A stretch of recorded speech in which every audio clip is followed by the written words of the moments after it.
great jazz performance can make time stand still. But the performers themselves grow old like everybody else.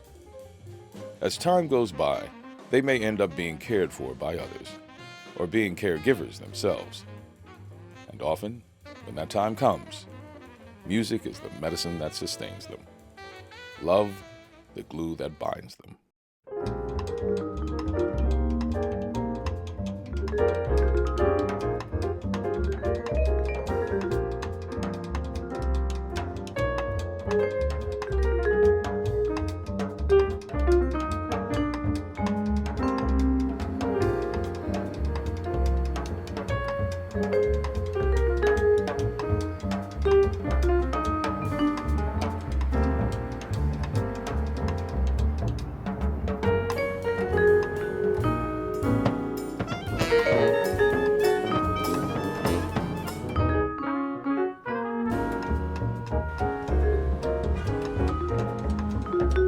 Bob Cunningham is a veteran jazz man who has been a fixture on the New York and international jazz scene for over 40 years.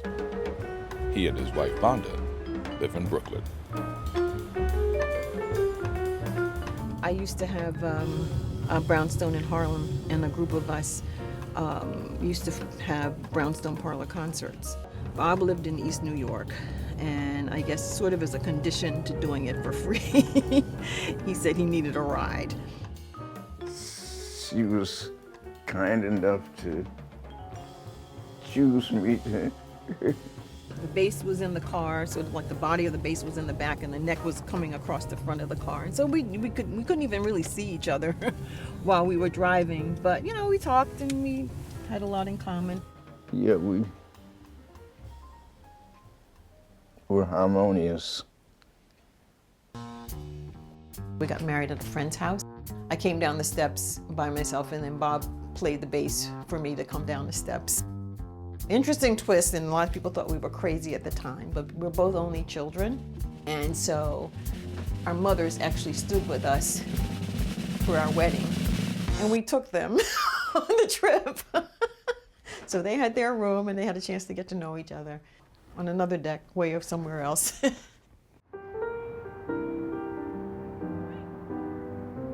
Legendary New Orleans drummer Lawrence Baptiste is caretaker to both his mentally disabled son and to Joyce, his wife of 55 years, who suffers from advanced Alzheimer's. That's Doc Pullen's son there. How you do, sir? Your world. My world, I'm just a squirrel trying to get a nut. Well, if I had You your, understand? if I had your head, Oh, I'd throw no, mine no, the deck, no, bro.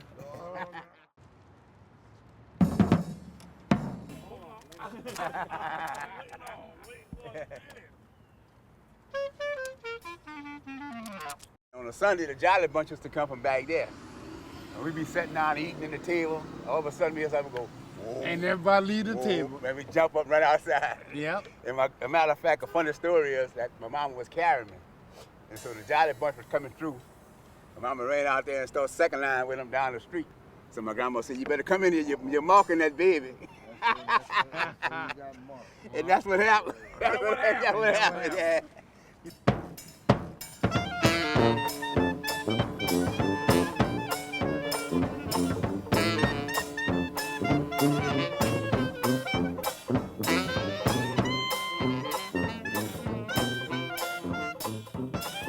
Now, let me explain. I explained to Larry.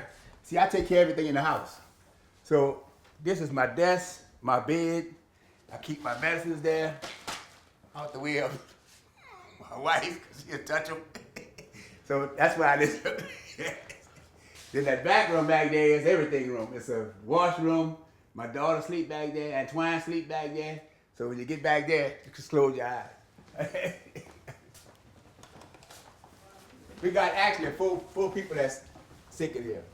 All right, y'all wait. Now you wait, champ. Got to close his. If you going out? Who? Antoine, come on, let's go.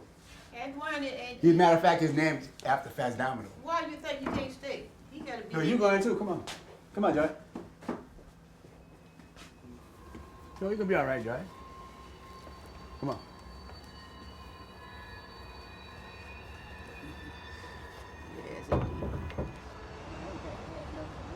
You gotta watch her, cause she gets kind of contrary sometimes.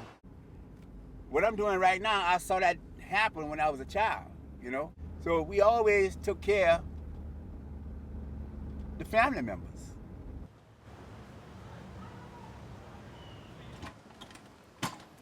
All right, champ. Well, sitting there like he's a movie star. Come on. I'll get with you too. Come on. You come too, huh? Yeah, you can go with me.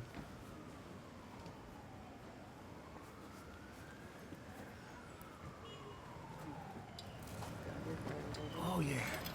Up and away, yeah. Come on, Joy. He developed what they call cerebella at the base of his brain. So what y'all seeing right now is I guess, part of the worst part, because he always didn't walk like that. I didn't have to carry him in a wheelchair. Now I'll tell you, I got a daughter at home with me right now, and she's not really well herself. She's in a wheelchair, my oldest daughter. But she works hard in the house. She helps me. If she wasn't home with me, they'd probably be in a facility right now, because I couldn't handle this by myself like that. I couldn't, you know, cooking and stuff like that myself. Now, I have another daughter that cooks meals for us and come in, do a little mopping. I have a son that comes in and bathe Antoine every so often. But majority of it is on me and the girl at my house. I know this is not going on forever. I already know that. So they'll probably have to go in a facility. If, you know, most likely I'll pass first. And when that happens, they'll probably have to go in a facility. If they're still living, you know?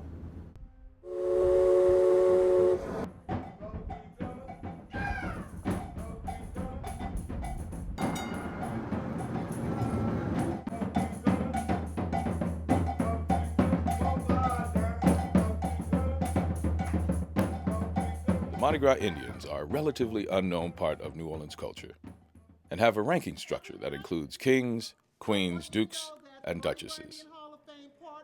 Big Queen Sharice Harrison Nelson is sister and aunt to jazz stars Donald Harrison and Christian Scott. How often do you get an 80-year-old woman as a cover queen? Happy birthday, Crown, because you're the queen bee. And because I know you also support Breast Cancer Month, I'll put that on there because I know that I am loved in my struggle, and Liddell was there for me. I grew up Catholic, so they give the Bible to you in little bitty pieces. And I actually thought this was a poem. I know I'd heard it a lot. Love is kind, love is patient. And maybe I heard it a year and a half ago, recited, and it brought almost tears to my eyes. It's Corinthians. But it's such a mantra for life.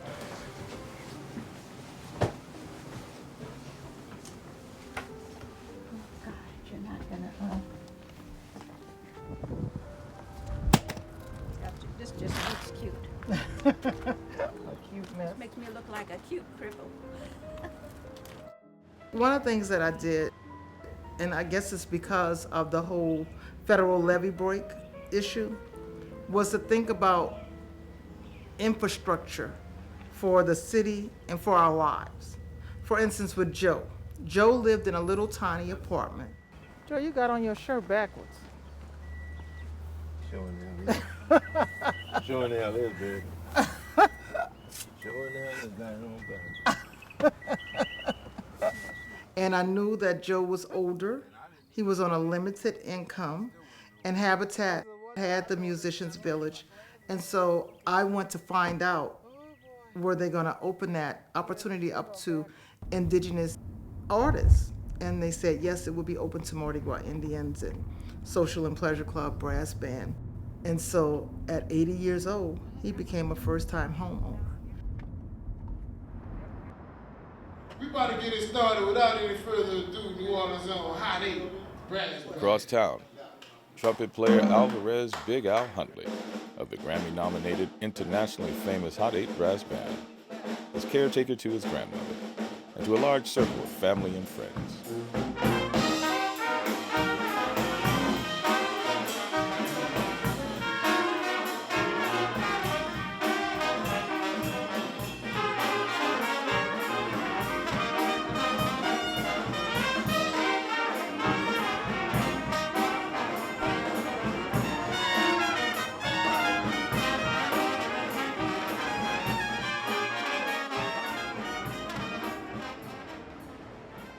She was asleep, basically. I didn't want to wake her up, and this the first shot I tried to take. It was too dark with the selfie thing, and the next one I turned it the opposite way, and the flash from the phone was just like, she was peaceful, she looked better, her facial expression while she was sleeping looked better, and it wasn't the moaning while she was sleeping type thing, so it made me feel good to, you know, see like she's really, really recouping, man. It first started off just as like a bite or something of some sort, and she went to get it checked out, and it wasn't healing properly. So that's how she got admitted to the hospital for monitoring that. And while she was in the hospital, she had a stroke.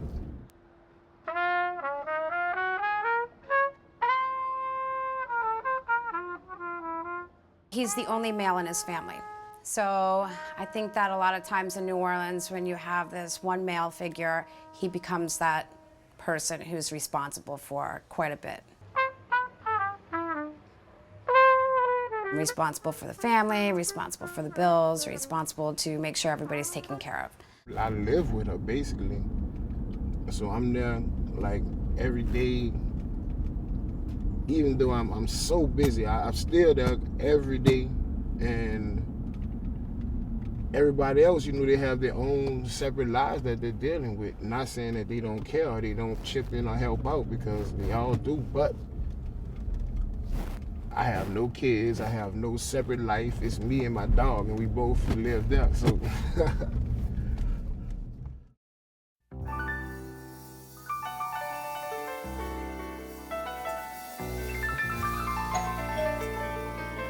After moving to New York from Cleveland, Bob Cunningham became one of the more in-demand bassists. He quickly joined the Dizzy Gillespie Quintet, which is one of the more popular groups at the time. They did live records at the Museum of Modern Art, and also at the Monterey Jazz Festival.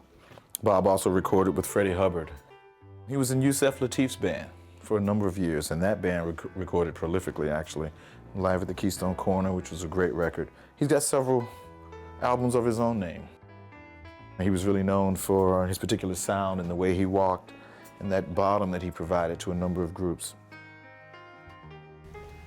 So somehow Dizzy had heard me and invited me to come by his house. This was after him hearing me at the club for a few minutes.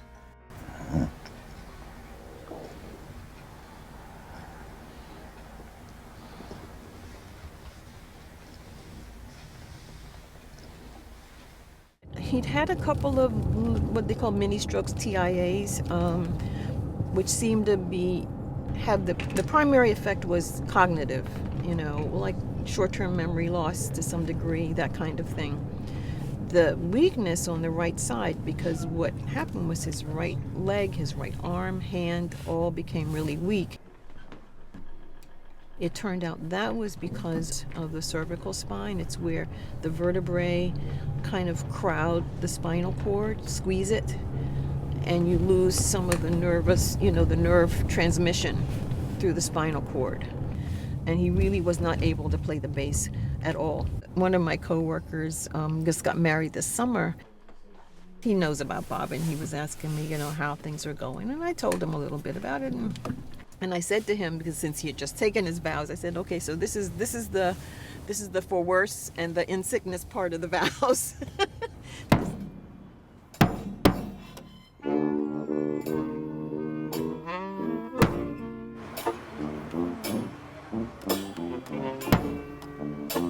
Oh yeah, man. That's how I met. I was on the wrong train.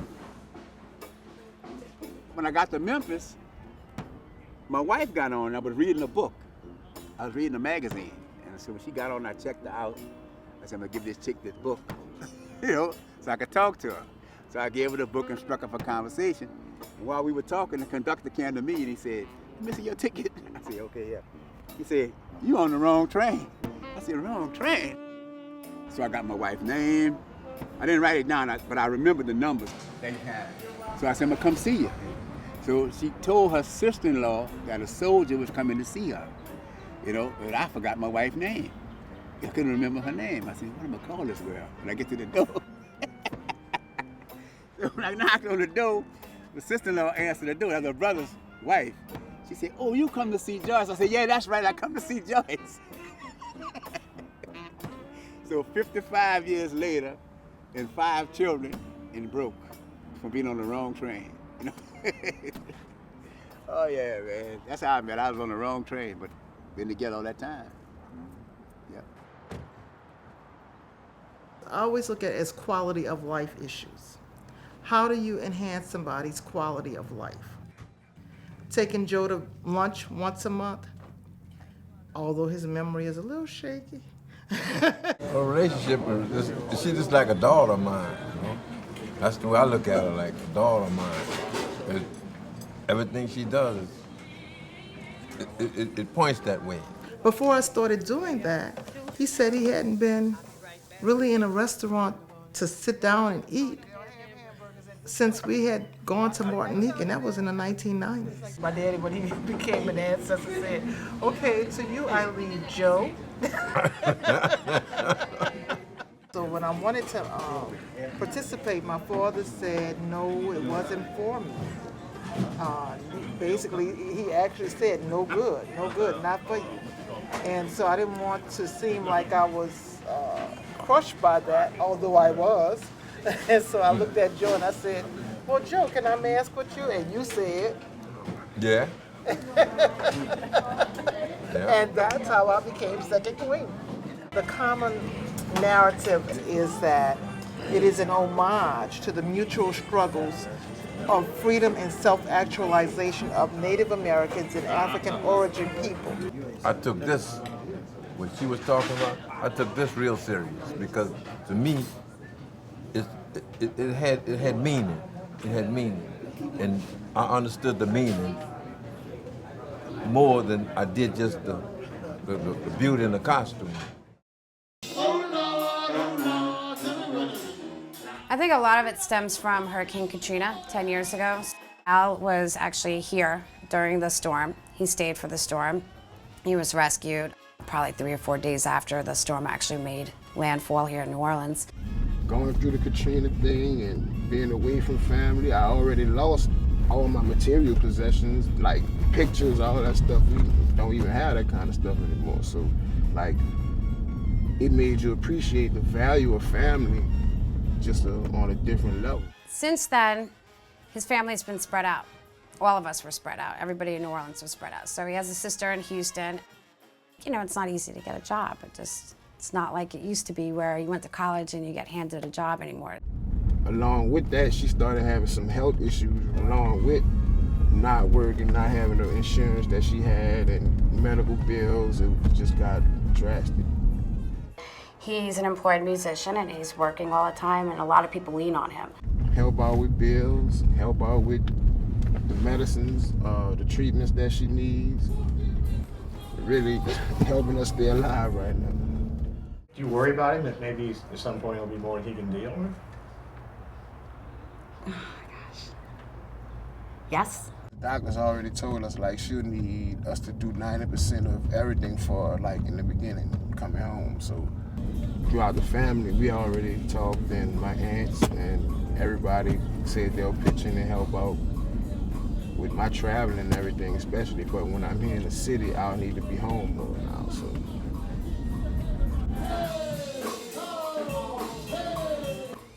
He does it. I don't know how he does it, but he keeps doing it. And he's more or less my inspiration. You know, he's the one who keeps me motivated. I mean, I don't have half the things on my plate that he has on his plate.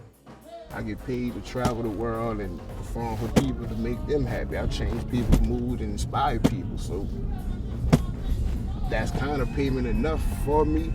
But the reality is you still have to financially be stable to do what you need to do, so.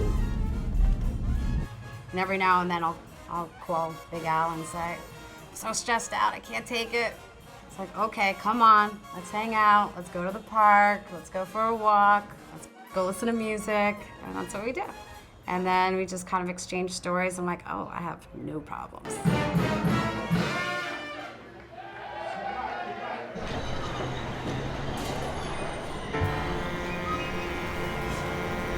I had retired in 2011. I've worked for 45 years already.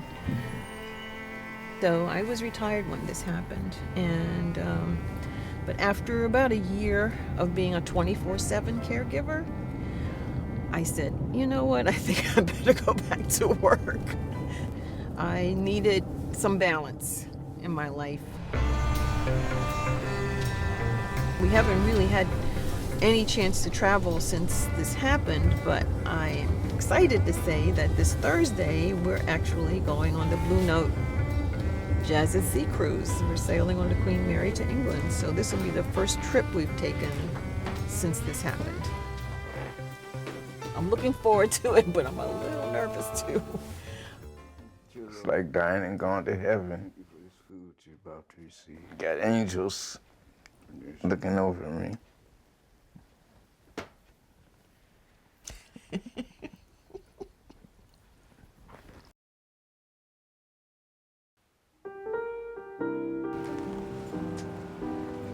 Yeah, I think it's just a Harrison thing.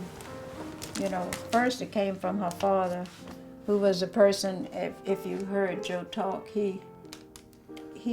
Joe's a veteran. And when Joe, when his health started to fail, Donald's health started to fail at the same time.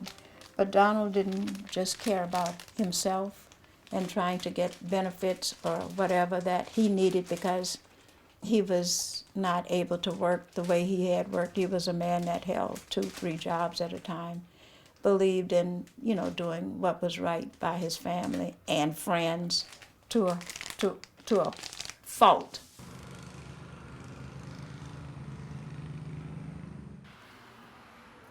This is my dad's suit. I guess towards the end of my father's life, I was sort of his caregiver. And during that time on WWOZ was a jazz show. My father knew so much about jazz. When songs would come on, he would say, Miles Davis. Then he would tell you about the album cover. Every person on the record. When I was younger, I used to say that being in a car was like being in a mobile torture chamber. But then I got to really appreciate that time with him, and now it is time that I treasure. Love is kind. Love is patient. It's just the way you should live your life. It really is.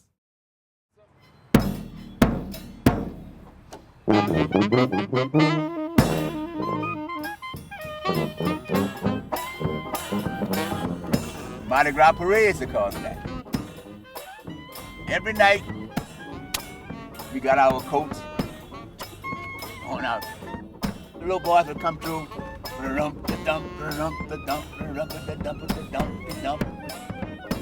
said, I'm gonna do that. My grandmother had a tub. We used to take a bath in a tin tub.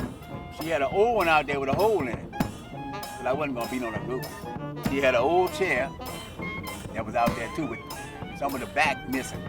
But the back, the little rounds in the back, dowels in the back looked like drumsticks.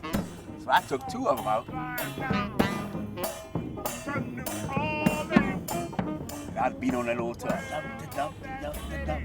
And I kept doing that, till finally I was able to imitate what I heard. But I really wanted to play bebop. I wanted to be like the guys in New York. I wanted to play like Max Roach. I didn't realize what New Orleans had at the time. I was still young and stupid. One of the first jazz funerals I did was George Lewis, great clarinet player, New Orleans jazz. Then I started getting little gigs here and there, picking up gigs here and there. And I got to know different people. Before you know it, here I am. Playing a jazz festival anytime. Yeah, you're right. I hear you. They got a saying that music is medicinal. It's medicine. And it is. It's medicine. Like sometimes I be feeling bad I go on a gig. I feel real bad. But when I get to the gig, I'm playing all right. As soon as I leave the gig, I start hurting again. There's an old saying that our connection to a musical artist is in direct proportion to the gifts that they have given us over time. The same can be said for people who care for others. These caregivers honor the gifts that they have received from those for whom they now care. Gifts that last a lifetime and beyond.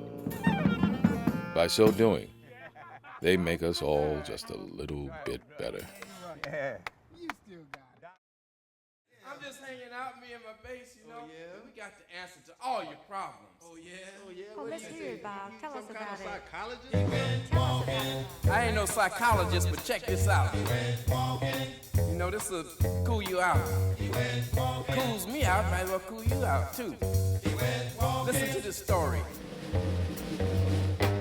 Now, I was sitting around the house the other day, just looking at TV, watching football players play.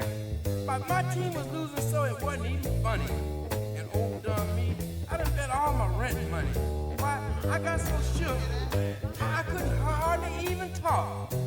So I got my bass and we went for a walk. We went walking. Walk on, walk on, walk on. We went walking. Walk on, walk on, walk on. We went walking. Walk on, walk on, walk on. We went walking. Walk on, walk on, walk on. Now me and my bass, we got a good thing going. We can stand on the corner and see what legs is showing. Now some of the girls walk by, they don't like to look on my face, but every last one of them say, can I pluck that bass? I said, keep walking. Walk on, walk on, walk on.